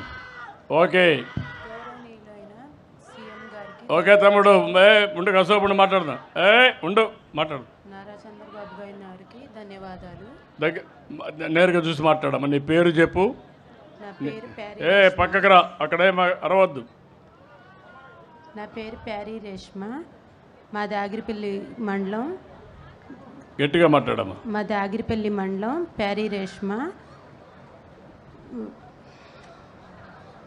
నారా చంద్రబాబు నాయుడు గారికి ధన్యవాదాలు. మా కొరకు పిల్లలకి చదివించుకోవడానికి మేము మీకు సహాయం కోరుకుంటున్నాం. నాకు 3 పిల్లలు, 3 బాగా చదివించుకొని ఉండడానికి ఇల్లు సహాయం కోరుకుంటున్నాం. ఇప్పుడు ఏంటమ్మా నీ ఎంత ల్యాండ్ ఉంది? మాకు ఏమీ లేదు. మీ భర్త ఏం చేస్తాడమ్మా? మా భర్త డ్రైవర్ సార్. డ్రైవర్? ఆటో ఉందా? లేదు, బయట డ్రైవర్గా పనిచేస్తాడు సార్. ఓకే, అంటే డ్రైవర్గా డబ్బులు సంపాదించి మిమ్మల్ని అందరినీ పోషిస్తున్నారు. నువ్వేం పని చేస్తావు? నేను ఇంట్లో ఉంటాను సార్. ఇంట్లోనే ఉంటావు? అవును. నువ్వేం చదువుకున్నావమ్మా? 7th class. 7th క్లాస్ చదువుకున్నావు. మీ ఇంట్లో ఇంకెవరు ఉంటారు? పెద్ద పాప ఇంటర్ చదువుతుంది. చిన్న పాప 9th కంప్లీట్ సార్. బాబు 7th కంప్లీట్. మేము 5 మెంబర్సే ఉంటాం. Intermediate, 9th, 7th class. అవును సార్. ఆస్తులు ఏమి లేవు? లేవు. నువ్వేం వ్యాపారం కూడా లేదు? లేదు. భర్త సంపాదించే మేము అందరూ ఉంటాం. ఇల్లు ఉందమ్మా? లేదు, రెంట్కే ఉంటాం. రెంట్కే ఉన్నారు. ఓకే, నీ పేరు ఏమన్నావమ్మా? ప్యారీ రేష్మ. ప్యారీ రేష్మ. ప్యారీ రేష్మ. మీరే చూశారు, 3 పిల్లలు. 3 పిల్లలు కూడా ఒకరు ఇంటర్మీడియట్ అమ్మాయి, రెండో అమ్మాయి 9, అబ్బాయి 7వ తరగతి. భర్త డ్రైవర్, బయట పోయి పనిచేస్తాడు. ఆ డబ్బులతో బతుకుతున్నారు. ఇల్లు కూడా లేదు. ఇల్లు లేదు, ఆస్తి లేదు. ఇది ఆవిడ. ఇది మీ ఇంటికి ప్రభుత్వం ఏమి ఇస్తుందమ్మా? ఒక రేషన్ కార్డు వస్తుంది. రేషన్ కార్డు, దీపం పథకం వస్తుంది. డోక్రా ఉన్నాం సార్. డాక్రాలో ఉన్నారు. దీపం వస్తుంది, రేషన్ వస్తుంది. Okay, thank you. రమ్మా. నమస్కారం సార్. మాట్లాడమ్మా. దగ్గర. నా పేరు బోనం లక్ష్మీ దుర్గా. మా దాగిరిపల్లి. మాది క్యాస్ట్ ముదిరాజులు సార్. చెప్పమ్మా. మా హస్బెండ్ ఎవరైనా అక్కడ మాట్లాడాలనుకుంటే పక్కకు రండి, నేను పోయేటప్పుడు మాట్లాడతాను. మా హస్బెండ్ డిస్టర్బ్ చేస్తే మాత్రం మంచిది కాదు, హెచ్చరిస్తున్నా. ఎవరు కూడా మీటింగ్లో ఎక్కడ డిస్టర్బెన్స్ రాకూడదు. ఎవరైనా ఉంటే ఆ పక్క రండి, మీరు మంచి కుర్రాళ్ళు. మా హస్బెండ్ చనిపోయి 3 సంవత్సరాలు అవుతుంది. బోన్ క్యాన్సర్తో చనిపోయారు. నాకు పాప బాబు అండి. నాకు ఇల్లు కూడా లేదు, అమ్మోళ్ళ ఇంట్లో ఉంటున్నాను. నా పిల్లలకి చదువు కల్పించాలని కోరుకుంటున్నాను. నాకు పింఛన్ కూడా రావట్లేదు. నీకు పింఛన్ రాదమ్మా? పింఛన్ రావట్లేదు సార్. విడో పెన్షన్ రావడంలా మామయ్య గారికి వస్తుందని నాకు మ్యాపింగ్ డివైడ్ అవ్వలేదని ఆప్ చేశారు సార్. ఓకే, ఇప్పుడు నువ్వేం చదువుకున్నావమ్మా? నేను 9th క్లాస్ చదువుకున్నాను సార్. 9th class. ఇల్లు కూడా లేదు, ఇల్లు ఏమన్నా కట్టించమని కోరుకుంటున్నాను. నువ్వేమన్నా పని చేయడానికి? కూలికే వెళ్తున్నాను సార్. కూలి పని పిల్లల్ని కష్టంగా ఉంది కొంచెం నాకు. ఓకే, 2 పిల్లలు? 2 పిల్లలు సార్, పాప బాబు. పాప ఏం చదువుతుందమ్మా? పాప యూకేజీ, బాబు అంగన్వాడీకి వెళ్తున్నాడు. నాకేమైనా జీవనోపాధి కలిగించాలని కోరుకుంటున్నాను సార్. ఈ అమ్మాయిని చూశారు, పాపం మామూకు పింఛన్ వస్తుందని వితంతో అయినా పింఛన్ ఇవ్వడం లేదు. ఇప్పుడే కలెక్టర్కి ఆదేశాలు ఇస్తున్నా, ఇమ్మీడియట్గా ఆ అమ్మాయికి పింఛన్ ఇచ్చే బాధ్యత శాంక్షన్ చేస్తున్నాం. ఈ నెల నుంచి ఆ అమ్మాయికి పింఛన్ వస్తుంది. అదే సమయంలో ఆ అమ్మాయికి ఇల్లు కానీ అవన్నీ ఏవైతే ఉన్నాయో ఒక ప్రణాళిక తయారు చేస్తాం. ఇప్పుడే నేను మార్గదర్శనం మాట్లాడిస్తాను. ఆ అమ్మాయికి ఇల్లు కూడా కట్టించి ఉపాధి కల్పించడానికి ఏం చేయగలుగుతామో అవి కూడా వర్కౌట్ చేసి ఇప్పుడే అనౌన్స్ చేస్తాను. ఓకే అమ్మా, థ్యాంక్ యూ అమ్మా, థ్యాంక్ యూ. ఇప్పుడు ప్రభాకర్ గారు మైక్ ఇవ్వండి. ఇప్పుడు నువ్వు 2 సమస్యలు విన్నావు, 206 మంది ఉన్నారు ఇక్కడ. సమస్యలు సేమ్ సమస్యలే. నీ అభిప్రాయం ఏంటి, ఎట్లా చేయగలుగుతావు? ప్రభాకర్ గారు ఇంకా మెంటల్గా ప్రిపేర్ కాలేదు, ఈరోజు రమ్మంటే వచ్చారు. వస్తాను నేను చెప్పాను. ఈ గ్రామాన్ని అగిరిపల్లిని తీసుకొని ఊరంతా కూడా మేము చేసే పని చేస్తాం. సెక్రటరియట్ ఉంటుంది, ఈ సెక్రటరియట్ తీసుకోవాలి. అగిరిపల్లి సెక్రటరియట్లో ఆదాయం పెంచాలి అందరిది. ఈ 206 కుటుంబాలని పైకి తీసుకొచ్చే బాధ్యత మీరు ఒక్కరే చేయగలుగుతారా? 2-3 కావాలని ఇస్తాం. మీరందరూ కలిసి ఇప్పుడు వాళ్ళ చదువు విషయం చూశారు. ప్రభుత్వం ఇచ్చేదే కాకుండా మీరు వాళ్ళకి ఒక స్ఫూర్తినిచ్చి అండగా నిలబడి చదివించి వాళ్ళ పైకి తీసుకురావాలి. ఏం చేస్తారు చెప్పండి. ముందుగా సార్, ఈ అవకాశం కల్పించినందుకు మీకు నేను ధన్యవాదాలు తెలియపరుచుకుంటున్నాను. ఈ ఆగేరిపల్లి గ్రామంలో 1975 నుంచి 85 మధ్య చాలాసార్లు ఈ గ్రామానికి రావడం నేను వస్తుండేవాడిని. ఈ చుట్టుపక్కల గ్రామాల్లో కాటన్ సీడ్ ప్రొడక్షన్ చేస్తుండేవాళ్ళం. అందుకని నాకు ఈ ప్రదేశం అంతా తెలుసు. మంత్రి గారు చెప్పగానే దానికోసం అని చెప్పి నేను ముందుకు వచ్చాను, దీంట్లో పార్టిసిపేట్ చేద్దామని. కాకపోతే ఈ కార్యక్రమం గురించి నాకు పూర్తి వివరాలు తెలియకపోవడం వల్ల మీరు అడగంగానే నేను ఇందాక చెప్పలేకపోయాను. ఈ యొక్క మీ యొక్క స్కీమ్ చాలా మంచి స్కీమ్ ఇది. ప్రతిసారి కూడా ప్రతి టర్ము మీరు ముఖ్యమంత్రిగా ఉన్నప్పుడు మంచి మంచి స్కీమ్స్ మీరు ఆలోచించి దేశంలో ఎక్కడ లేనటువంటి స్కీమ్స్ని మీరు పెడుతూ ఉన్నారు. అదే రకంగా ఈ P4 స్కీమ్ కూడా చాలా మంచి స్కీమ్ ఇది. దీంట్లో మీరు చెప్పిన విధంగా ఈ గ్రామంలో ఉన్నటువంటి ఈ 200 ఫ్యామిలీస్ కూడా ఈ యొక్క స్టేట్ గవర్నమెంట్ మిషనరీ యొక్క సహకారంతో మేము చేయగలిగినటువంటి సపోర్ట్ చేస్తాము. దరిదాపు ఈ 4 సంవత్సరాల పీరియడ్లో అన్నీ ఒకరోజు చేయలేకపోవచ్చు. ఈ 4 years పీరియడ్లో ఒక 20-25 కోట్ల రూపాయల వరకు మా వైపు నుంచి నేను సపోర్ట్ చేసి దీన్ని సక్సెస్గా చేస్తామండి.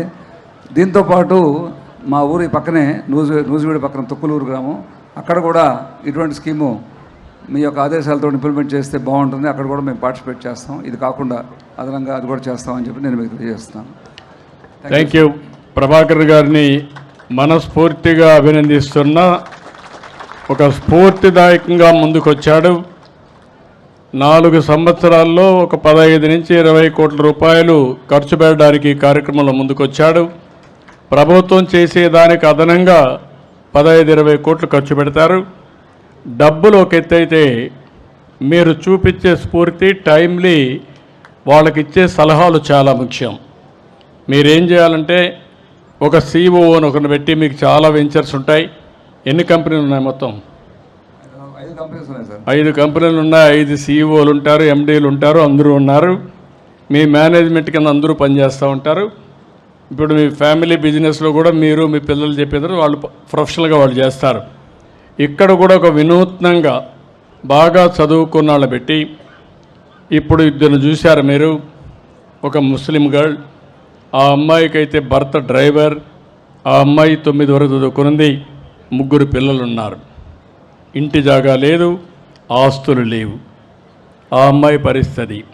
రెండో అమ్మాయిని మీరు చూశారు, ఎవరైతే దుర్గా అనే అమ్మాయి భర్త బోన్ క్యాన్సర్తో చనిపోయాడు, 2 పిల్లలు ఉన్నారు. ఇప్పుడు వాళ్ళ మామకు పెన్షన్ వస్తుందని పెన్షన్ కూడా ఇవ్వకపోతే విడోగా ఉంటే ఇప్పుడే ఈ నెల నుంచే పెన్షన్ ఇమ్మన్నాను. 12 నెలల్లో 12 × 4,000 50,000 రూపాయలు పెన్షన్ వస్తుంది. కానీ 2 పిల్లలు చదివించాలంటే అవకాశం లేని పరిస్థితి.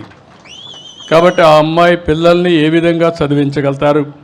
ఆ అమ్మాయి యంగ్స్టర్ కాబట్టి ఆ అమ్మాయిని ఏ విధంగా ప్రోత్సహించి కొంత చదువు కూడా నేర్పించి కుట్టు మిషన్ ఇప్పిస్తామా, లేకుంటే ఒక 2-3 ఆవులు గేదె ఆవులు పట్టిస్తే నెలకు ఒక 20,000 రూపాయల ఆదాయం వచ్చేట్టుగా చేయగలుగుతామా? ఇలాంటి మీరంతా ఒక ప్రణాళిక తయారు చేసి ఈ 206 కుటుంబాలని పైకి తీసుకొచ్చే బాధ్యత మీ టీముకు మీకు అప్పచెప్తున్నా. మీ ఊరు చేయండి. ఈ ఊరు ఇక్కడికి వచ్చాను కాబట్టి మీ బాధ్యత short term, medium term, long term. మనతో సమానంగా నా ఉద్దేశం ఒకటి, ఈరోజు వీళ్ళు ఇక్కడ కూర్చున్నారు, రేపు వీళ్ళ పిల్లలు మార్గదర్శకులుగా తయారు కావాలని, అంటే ఆ ఉన్నతమైన స్థాయికి ఎదగాలని. ఇది కంటిన్యూగా చేయాలనుకుంటున్నాను. ఏదో 1 సంవత్సరం 2 సంవత్సరాలు కాదు. సమాజంలో ఆర్థిక అసమానతలు తగ్గాలి. ఇప్పుడు ఉన్నాడు ప్రభాకర్ గారు, ఆయన ఒక 5,000 కోట్లు టర్న్ ఓవర్ ఉంది, ఆయన ఆదాయం వస్తుంది. ఆయన తిండి బంగారం తినడంలా, బంగారు మంచం మీద పడుకోవడంలా, మళ్ళా ఆయన పడుకునేది మామూలు బెడ్ మీదనే పడుకుంటాడు. ఆయన తినే తిండి మీకంటే తక్కువే తింటాడు, ఎందుకంటే ఆరోగ్యంగా ఉండాలని. మీరన్నా స్వీట్లు తింటారు, ఆయన స్వీట్ కూడా తినడు. అంటే దీనికి కారణం డబ్బులు సంపాదించడం అనేది అవసరం. దేనికి అవసరం అంటే, ఒక మనిషి పైకొచ్చాడు, జీవితంలో అనుకున్న విజయాన్ని సాధించాడంటే, ప్రభాకర్ని ఇప్పుడు నేను అన్నాను, మామూలుగా ప్రభాకర్ అయితే నువ్వు చూడు ప్రభాకర్ అంటాం. ప్రభాకర్ ఒక పారిశ్రామికవేత్త, 5 కంపెనీలు ఉన్నాయి, 5,000 కోట్ల రూపాయల టర్న్ ఓవర్ ఉంది, 10,000 మందికి ఉద్యోగాలు ఇచ్చాడని చెప్పాను. ఆ కొలమానంకే ఈ డబ్బులు పనికొస్తాయి. శాశ్వతంగా మీకు పేరు ఉండాలంటే ఇలాంటి పేదవాళ్ళు కూడా మీతో సమానంగా పైకొచ్చి వాళ్ళని పైకి తీసుకొస్తే అది జీవితాంతం పూలే గారిని ఎట్ట గుర్తుపెట్టుకున్నామో ఆ విధంగా ఈ ప్రాంతం మిమ్మల్ని గుర్తుపెట్టుకుంటారు. దానికోసం కోరుతున్నా, మేమందరం కూడా పనిచేసే తృప్తి కోసరం. ఒక జీవితంలో ఇంత కష్టపడుతున్నామంటే ఒక స్థాయి వరకు సొంతానికి కష్టపడతాం, వ్యక్తిగతంగా కష్టపడతాం, ఆ తర్వాత మంచి పేరు కోసం కష్టపడతాం. అలాంటి ప్లాట్ఫామే ఈ జీరో పావర్టీ P4 మార్గదర్శి బంగారు కుటుంబం అని మరొక్కసారి మీ అందరికీ విజ్ఞప్తి చేస్తున్నా. ఇది కానీ నేను అనుకునింది కానీ సక్సెస్ అయితే అవుతుంది, కానీ మీలో కూడా ఆలోచన రావాలి. నేను ముందే చెప్పాను, గుర్రాన్ని తీసుకెళ్ళి తొట్టి దగ్గర నిలబెడతాను, కానీ నీళ్లు తాకపోతే బలవంతంగా పోయలేని మళ్ళా ఒకటి తీసుకొని. కాబట్టి అలాంటి ప్రయత్నం చేస్తున్నా. అందరూ రావాలి. సమాజంలో పైకొచ్చిన 10% ముందుకు రావాలి. కింద నుండే వాళ్ళు కూడా మీకు కూడా ఒక ఆలోచన రావాలి. ఈరోజు నేను చూశాను అక్కడ ఇంట్లో యాదవుల కుటుంబం, మా తండ్రి గొర్రెలు మేపేవాడు, నేను గొర్రెలు మేపా, నా కొడుకుని కూడా గొర్రెలు పండించా. వాళ్ళ తండ్రి ఊరూరు తిరిగేవాడు, ఈయన ఊరూరు తిరిగాడు, ఇప్పుడు కొడుకును ఊరూరు తిప్పుతున్నాడు. మారాలి, ఆలోచన విధానం మారాలి. మీరు ఆలోచన విధానాన్ని మార్చుకోండి. నేను పూర్తిగా అండగా ఉండి పేదలకు న్యాయం జరిగే వరకు, మీ జీవితాల్లో వెలుగు వచ్చే వరకు మీకు అండగా ఉంటానని మరొక్కసారి అందరికీ హామీ ఇస్తున్నా. ఎక్సలెంట్ ప్రభాకర్. 0 డేట్ స్టార్ట్ అయింది ఈ రోజు నుంచే. ఒక మనిషిని పంపించే టెంపరవరీగా మా పేర్లన్నీ ఇస్తాం. అవసరమైతే మేము ఆర్టిఫిషియల్ ఇంటెలిజెన్స్ కూడా పెట్టి నీకు ఒక ఆ ఇంటి యొక్క ప్రొఫైల్ అంతా కూడా ఏం చేస్తే ఆ కుటుంబం బాగుపడుతుంది ఇస్తాం. ఆ కుటుంబాలతో కూర్చొని మీ మనుషులు మాట్లాడి ఒక అవగాహన రండి, ఒక విజన్ తయారు చేయండి. ఇమ్మీడియట్గా ఏం చేయగలుగుతాం ఈ సంవత్సరం, రాబోయే రోజులు ఏం చేస్తాం, వాట్సాప్ గ్రూపులు ఇవన్నీ ఎస్టాబ్లిష్ చేయండి. పూర్తిగా మోటివేట్ చేసే బాధ్యత మీది. Thank you. రెండోది, ఈరోజు ఇక్కడికి వచ్చిన వాళ్ళల్లో Koteswararao garu, academic director, happy valley school. ఇంకొకరున్నారా? సిద్ధార్థ రమ్మనండి, అతను కూడా రమ్మనండి పైకి. వీళ్ళు ముగ్గురు మాట్లాడతారు. Siddhartha good afternoon sir. చెప్పమా. నా పేరు సిద్ధార్థ్ సార్, కుశలవ గ్రూప్. పేరు నీ పేరుమా? సిద్ధార్థ్ సార్. సిద్ధార్థ్ చెప్పు. సిద్ధార్థ్, కుశలవ గ్రూప్. అవును సార్. ఇక్కడ అడవిని ఎక్కలం సార్ మా ఫ్యాక్టరీ.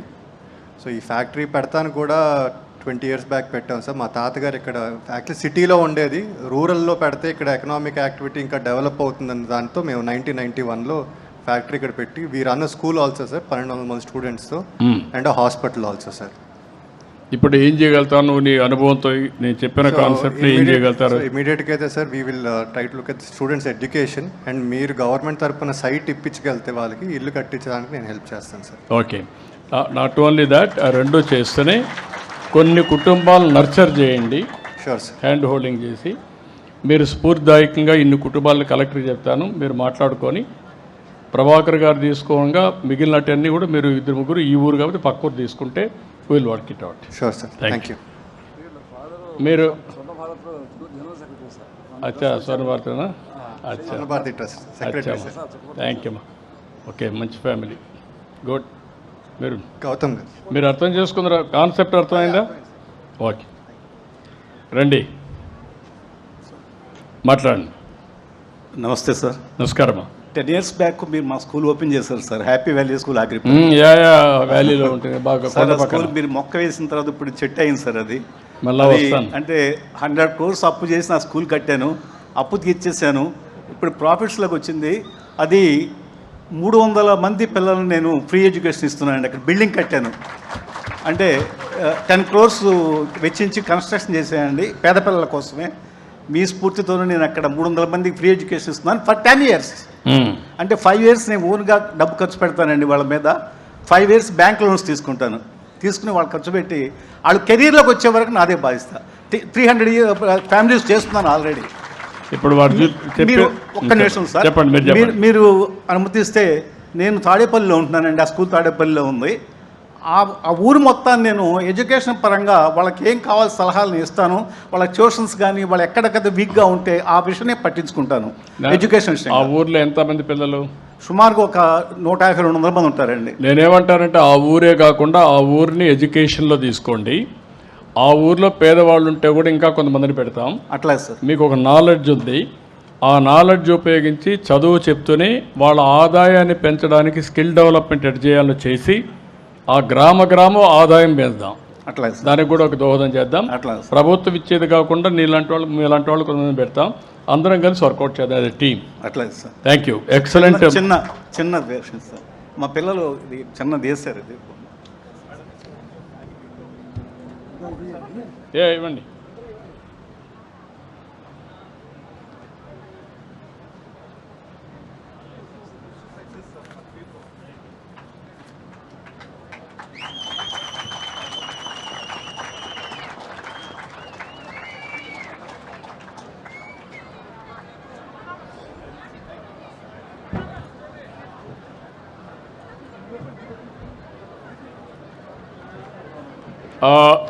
తర్వాత ఇంకా ఒకరిద్దరిని ఒక్కొక్క నిమిషం మాట్లాడిచ్చేస్తాను, మళ్ళీ టైం కూడా లేదు.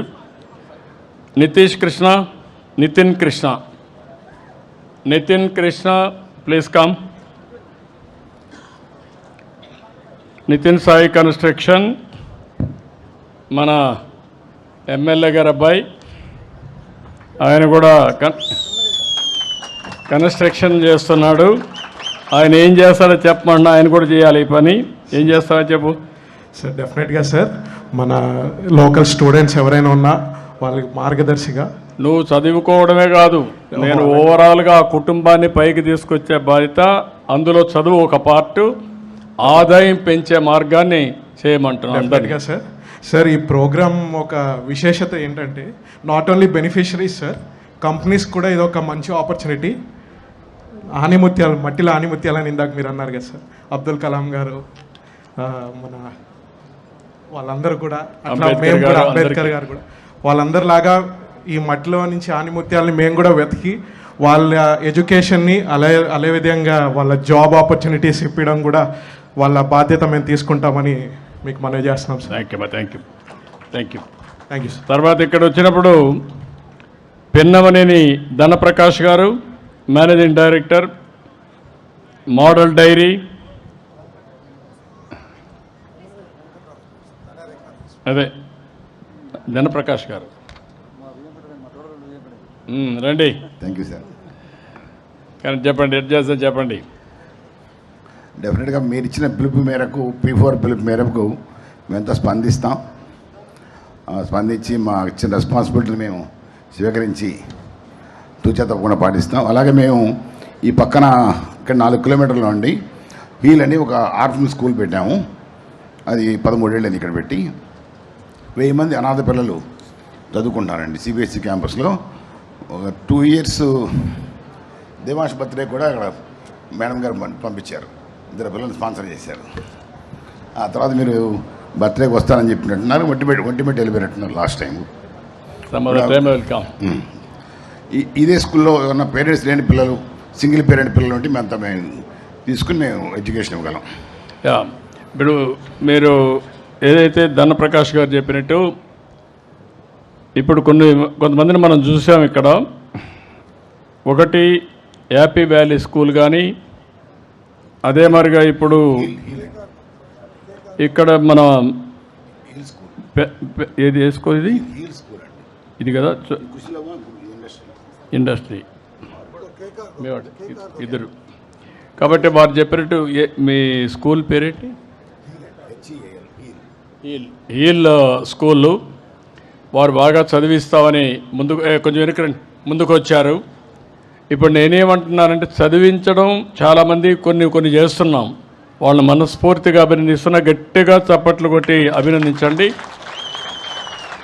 డబ్బులు సంపాదించడానికి విద్యా సంస్థలు పెడితే డబ్బులు సంపాదించడమే కాదు, పేద పిల్లలకు సేవ చేయాలనే ఉద్దేశంతో చాలామంది ఫ్రీ ఎడ్యుకేషన్ ఇస్తున్నారు. వాళ్ళ మనస్ఫూర్తిగా అభినందిస్తున్నా.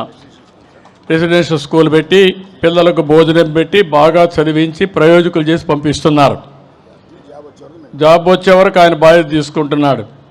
నేను దానికి ఇంటిగ్రేషన్ ఆ ఫ్యామిలీస్ని కూడా తీసుకొని హోలిస్టిక్ అప్రోచ్ తీసుకుంటే ఇంకా తొందరగా మనం అనుకున్న ఫలితాలు వస్తాయి. అది కూడా ఒక ఎక్సర్సైజ్ చేయమంటున్నాను. ఇప్పుడు నేను ఇక్కడ 206 మంది ఉన్నారు బంగారు కుటుంబాలు. చేలిపైకి ఎత్తండి బంగారు కుటుంబాలన్నీ. బంగారు కుటుంబాలు. ఓకే, మీరు నేను చెప్పింది అర్థమైందా? మీకు అర్థమైందా మీ అందరికీ? నేను ఈ 206 కుటుంబాలని అడాప్ట్ చేసుకోవడానికి ఏమమ్మా కలెక్టర్ గారు, ఒక వారం రోజుల్లో మీ దగ్గరికి మనుషులు వస్తారు, మీ కుటుంబాలని అధ్యయనం చేస్తారు, మీతో కలిసి ఒక భాగస్వామ్యం అగ్రిమెంట్ చేసుకుంటారు.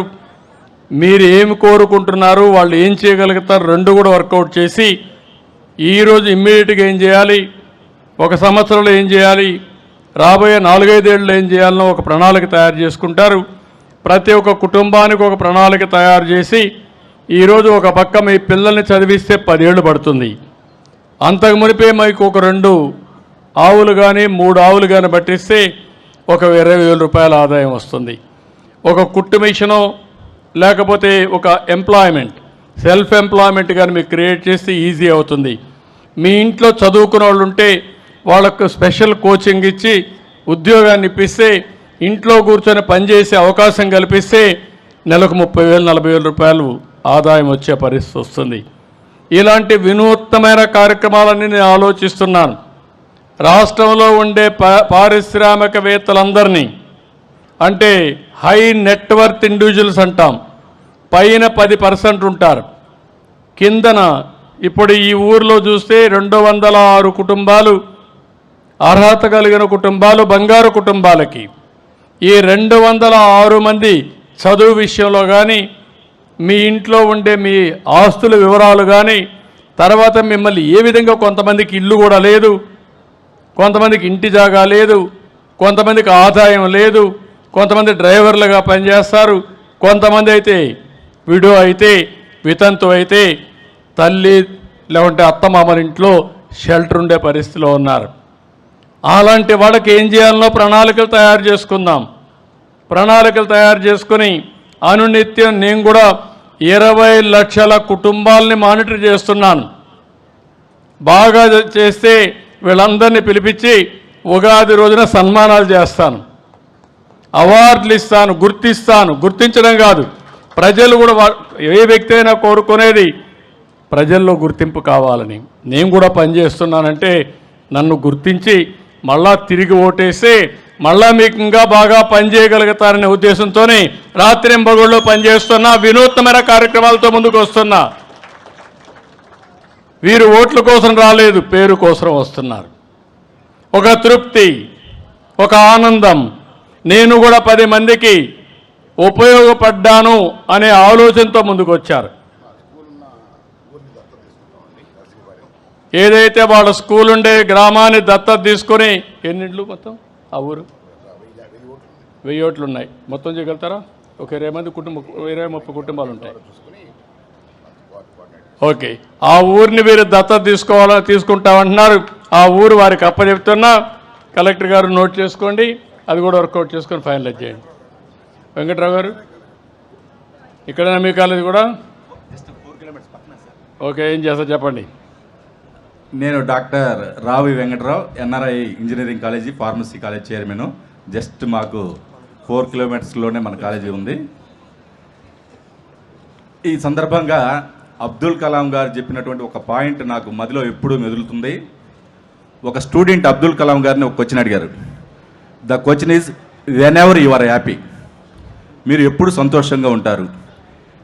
ఆ క్వశ్చన్ అడిగితే ఇమీడియట్గా ఆయన చెప్పింది ఏంటంటే, when ever I give something to others I'm happy. ఎప్పుడైతే నేను ఏరే వాళ్ళకి, ఇబ్బందులు పడే వాళ్ళకి సహాయం చేస్తానో అప్పుడు నేను హ్యాపీగా ఫీల్ అవుతానని చెప్పడం జరిగింది. కానీ ఇటువంటిది మేము ఎప్పుడూ 1995, 96 ఆ ప్రాంతంలో నేను నాగార్జున యూనివర్సిటీలో పీజీ చేసేటప్పుడు, సార్ ఫస్ట్ సీఎం అయినప్పుడు మా కాలేజ్ యూనివర్సిటీ మీదగా వచ్చినప్పుడు అక్కడే నేను పీజీ పిహెచ్డీ చేసి ప్రొఫెసర్ పెంసార్ నరసరావు గారి దగ్గర పిహెచ్డీ చేసి, తర్వాత సార్తో అప్పటి నుంచి మేము ప్రొఫెసర్ శ్రీనివాస్ నాయుడు గారి ఆధ్వర్యంలో అప్పటి నుంచి 2007 వరకు నేను సార్ ఇప్పటి వరకు మీకు మార్గదర్శి ఎవరని చెప్పారు. నాకు మార్గదర్శి సీఎం గారు. అంటే నాకు ఏదో ఫైనాన్షియల్గా హెల్ప్ చేయలేదు, సారా గారు ఏమైతే చేస్తుంటారో అవన్నీ మేము దగ్గర ఉండి చూసి వాటిని నేర్చుకొని 2007లో ఫస్ట్ ఫార్మసీ కాలేజ్ 60 మందితో స్టార్ట్ చేసినటువంటి కాలేజీ ఈరోజు 6000 మంది స్టూడెంట్స్ తోటి సార్ 20 ఎకరాల్లో భారీ ఎత్తున ఈ ఏరియాలో కృష్ణా జిల్లాలో 38 కాలేజీలు ఉంటాయి. నెంబర్ 2 కాలేజీగా మనము ఉన్నాము. అదేవిధంగా 2014-19లో సారు 14-19లో స్మార్ట్ విలేజెస్ దత్తత తీసుకోమని చెప్పడం జరిగింది. ఆ దత్తతలో భాగంగా నేను సార్ మా నేటివ్ జిల్లా ప్రకాశం జిల్లా కొండేపి కాన్స్టిట్యున్సీ ఎడ్లూరుపాడ గ్రామాన్ని దత్తత తీసుకొని శ్రీమంతుడు సినిమాలో ఏ విధంగా అయితే చేశారో రియల్గా అన్ని డెవలప్మెంట్ కార్యక్రమాలు నా సొంత డబ్బులతో రోడ్లు, తర్వాత 600 టాయిలెట్స్ నేను 6 నెలల్లో కట్టించాను సార్. కానీ ఎక్కడ ఇప్పటివరకు ఎక్కడ చెప్పుకోలేదు. ఒక టెంపుల్ కట్టించాను, బ్యాంక్ పెట్టించాను, 1 కిలోమీటరు సీసీ రోడ్స్ నిర్మించాను. మొత్తం ఇప్పుడు రికార్డ్ అయిన అన్నీ కూడా మా విలేజ్ని పర్ఫెక్ట్గా చాలామంది ఇప్పటికి సుమారు 200 మంది స్టూడెంట్స్ని నేను దత్తత తీసుకొని చదివించడం, వాళ్ళ ఫీజులు తక్కువ అసలు లేకపోతే కొంతమందికి ఫ్రీగా కూడా చేయడం జరిగింది. దీని అంతటికి మార్గదర్శనం మా సార్ గారే. కాబట్టి నేను ఇప్పుడు కూడా ఈ ఆగిరిపల్లి చుట్టుపక్కల కూడా సార్ ఎలా చెప్తే అలా నేను ఎక్కువ మంది దత్తత తీసుకొని ఈ కార్యక్రమాలు ఎలా చేయాలంటే అలా కలెక్టర్ గారి ఆదేశాల ప్రకారం చేస్తారని సభాముఖంగా మీ అందరికి తెలియజేస్తున్నాను. వెంకట్రావు, మీ ఊరు ఎంత? ఆ ఊర్లో పాపులేషన్ ఎంత మీది? మా ఊరు 2500 సార్. ఆ విలేజ్ నువ్వు దత్తత తీసుకో, ఊరంతా చేయాలి. ఎంతమంది చేయగలతో చేసి ఒకరిద్దరిని కావాలని తీసుకొస్తాం సార్. ఆ కుటుంబాలను ఐడెంటిఫై చేశారు, అవన్నీ మీకు అప్పచెప్తారు. Thank you. Thank you. ఇప్పుడు వెంకట్రావు గారు ఒకటి చెప్పారు, నేను ఆర్థిక సంస్కరణలో మాట్లాడితే ఓకే మాట్లాడదమ్మా, పార్టీ మీటింగ్ కూడా ఉంది. ఓకే, పార్టీలో మీటింగ్ ఉంది తమ్ముడు, మాట్లాడదాం. ఇప్పుడే వస్తున్నా, మాట్లాడదాం. కూర్చో. ఆవేశాలు ఎక్కువ ఉన్నాయి. ఓసారి ఇక్కడే అన్నీ చెప్పేయాలనుకుంటారు. మీరు వేల మంది, నేను ఒక్కడిని, కాబట్టి అందరూ ఒకటేసారి చెప్పాలంటే కష్టం. దానికి ఒక స్ట్రక్చర్ ఎస్టాబ్లిష్ చేసుకోవాలి. ఇక్కడికి వచ్చినప్పుడు మీరు చూస్తే వెంకట్రావు గారికి ఒక స్ఫూర్తి. ఆ రోజు నేను మాట్లాడుతూ ఉంటేని ఒక కాలేజీ పెట్టి ఈరోజు 6,000 మంది స్టూడెంట్స్తో ఆ కాలేజీ నడిపే పరిస్థితికి వచ్చారంటే ఆయన కూడా ఒక మామూలు వ్యక్తే. అబ్దుల్ కలాం ఎప్పుడూ ఒక స్ఫూర్తిని ఇస్తాడు. ఆయన డబ్బులు ఇవ్వలేడు, కానీ స్ఫూర్తిని ఇస్తాడు. సమాజానికి చివరి రోజుల వరకు ఉపయోగపడిన వ్యక్తి అబ్దుల్ కలాం అని చెప్పి కూడా నేను మీకు తెలియజేస్తున్నా. ఒక పేద కుటుంబంలో పుట్టినటువంటి అంబేద్కర్ గారు రాజ్యాంగాన్ని రాసి ఒక స్ఫూర్తినివ్వడమే కాకుండా పేదవాళ్ళ హక్కులు ఇచ్చిన వ్యక్తి అంబేద్కర్ గారు అని చెప్పి నేను మీకు తెలియజేస్తున్నా. పూలే గారిని మీరు చూస్తే ఒక వ్యక్తిగా పుట్టి సమాజం కోసం పోరాడి సమాజంలో పెను మార్పుల కోసం అనునిత్యం త్యాగం చేస్తే ఆయన సిద్ధాంతాలు ఇప్పటికి కూడా మనందరికీ వేద వాక్యాలుగా మనం పాటించే పరిస్థితికి వచ్చాం. ఈ నెలలోనే జగ్జీవన్ రామ్ గారు కూడా పుట్టారు. అది కూడా మనం సెలబ్రేట్ చేసుకుంటున్నాం. అంబేద్కర్ గారు పుట్టారు, మొన్నే జగ్జీవన్ రామ్ ఫంక్షన్ చేశాం. ఈ ముగ్గురు కూడా పుట్టినటువంటి ఈ నెలలో మనం ఈ కార్యక్రమాలన్నీ చేస్తూ ఈ గ్రామానికి వస్తే నన్ను అర్థం చేసుకొని చాలామంది ముందుకు వస్తున్నారు. ఇవి ఇంకా ముందుకు తీసుకుపోవాల్సిన అవసరం ఉంది. నేను కొలమానం ఒకటే ఆలోచించాను, తలసరి ఆదాయం. ప్రతి ఒక్క కుటుంబాన్ని ఆవరేజ్ని తీసుకుంటాం. కుటుంబ ఆవరేజ్లో ఎంత ఆదాయం వస్తుందో తీసుకుంటే తద్వారా మనం ఎక్కడున్నాం, మన కుటుంబం ఎక్కడుంది, రాష్ట్రం ఎక్కడుందో ఒక ఆలోచన వస్తుంది.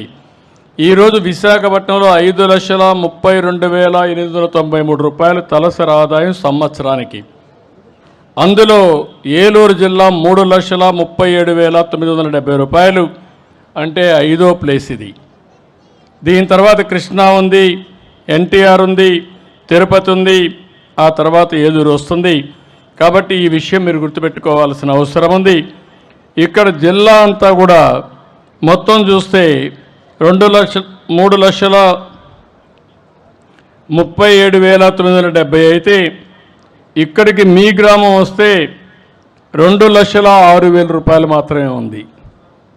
జిల్లా 3,37,970 అయితే మీది 2,06,000 అంటే దగ్గర 1,29,000 రూపాయలు తక్కువ ఆదాయం ఉంది మీ ఊర్లో. 2/3 జిల్లాలో వచ్చే ఆదాయంలో 2/3 అగిరిపల్లిలో ఉందంటే ఈ ఊరు బాగా వెనుకబడింది, పేదవాళ్ళు ఉండే గ్రామం. అలాంటి గ్రామానికి వచ్చి ఇలాంటి మంచి కార్యక్రమానికి శ్రీకారం చుట్టడం నా అదృష్టంగా నేను భావిస్తూ మీరందరూ ఆశీర్వదించండి. 206 కుటుంబాలు మీతో నేను మాట్లాడాను, నేను పంపిస్తా. మీ పరిస్థితిని ఎప్పటికప్పుడు నేను పర్యవేక్షిస్తా, ఎప్పటికప్పుడు మీకు సమాచారం ఇస్తా, ఎవరు ఏం చేశారో వాళ్ళని అభినందిస్తా. మీకు ఏం చేయాలన్నా కూడా ఎప్పటికప్పుడు నేను సూచనలు ఇచ్చి మిమ్మల్ని అన్ని విధాలా పైకి తీసుకొచ్చే బాధ్యత ఈ ప్రభుత్వం తీసుకుంటామని మరొక్కసారి అందరికీ హామీ ఇస్తూ, మీ అందరినీ చూస్తే మంచి కార్యక్రమం చాలా బాగా జరిగింది. దీనికి మనస్ఫూర్తిగా అందరికీ నమస్కారాలు, ధన్యవాదాలు. అందరి దగ్గర సెలవు తీసుకుంటున్నాను. జై హింద్. ఇప్పుడు